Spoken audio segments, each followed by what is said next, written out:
In the quiet village of Omaugo, where red earth met green hills, Agama cried silently. Her twin boys, Ezeh and Chidi, had just been born, but their father vanished moments after witnessing their birth, overwhelmed by fear and poverty. He couldn't afford the hospital bills and made a selfish decision. He ran from responsibility, leaving Agama to face life alone. Agama, though devastated, wiped her tears, gazed at her twins, and smiled. "God will help me," she whispered, holding her babies close. Her father, a poor farmer and trader who had raised her alone since she was 5, stepped in to help raise the boys. Though life was hard, they grew up strong, molded by the soil and the struggle. As they grew, the contrast between the twins became clear. Ezeh was humble, thoughtful, and kind, while Chidi was proud, brash, and greedy. Despite their differences, the villagers admired them both, but mostly Ezeh. One day, Ezeh helped a neighbor carry firewood, smiling humbly, while Chidi watched from afar with a frown, disliking the praise Ezeh received. The king of Omaugo declared a sacred mission. Whoever dares enter Ikenga Forest and returns victorious shall receive 10 hectares of land, gold, my daughter's hand, and the title of hero. The forest was cursed, full of wild beasts, dark spirits, and ancient wrath. None who entered had ever returned. When the village oracle consulted the gods, the chosen one was revealed, Ezeh. The villagers cheered, but Chidi burned with jealousy. He forced a smile, but in his heart he plotted. Ezeh began his journey at dawn, and the village gathered to see him off, singing prayers into the morning light. At the forest's edge, he stepped into the unknown, where vines hissed and trees whispered secrets of the dead. The journey.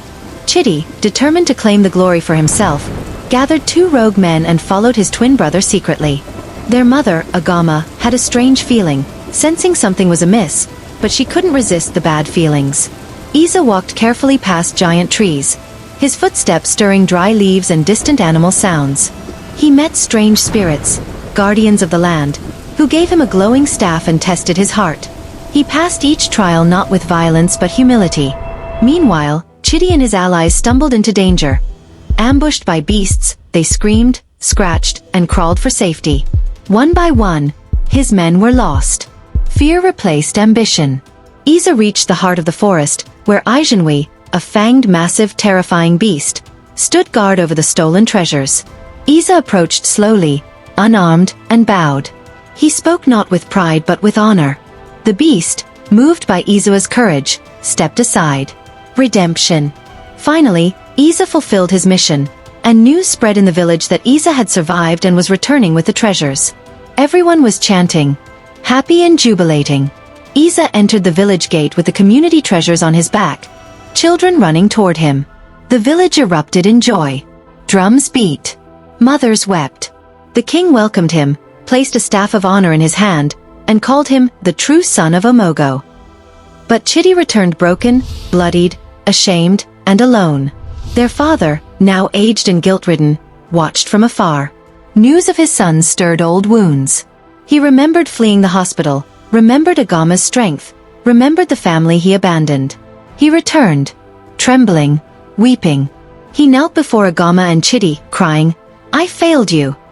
Ezeh, hearing this, approached and knelt too. "You left but we lived. Now choose to stay." That evening, the village lit fires in celebration. Ezeh sat under the ancient tree, telling young ones, "Your destiny is shaped not by birth, but by choice." Chidi sat quietly beside him, eyes lowered. Then he spoke. "Greed nearly destroyed me. My brothers saved us all." They embraced, tears in their eyes. And as the full moon rose over Omaugo, a new story began. Not of division, but of unity. Not of shame, but of redemption. Desperation gnaws, envy shadows, greed consumes. Curiosity tempts the edge. Fear grips tight. But mastery begins when we face the urges that drive us darkest, and choose control. The tale may end here, but many more await. Don't forget to like, share, and subscribe for the next thrilling chapter.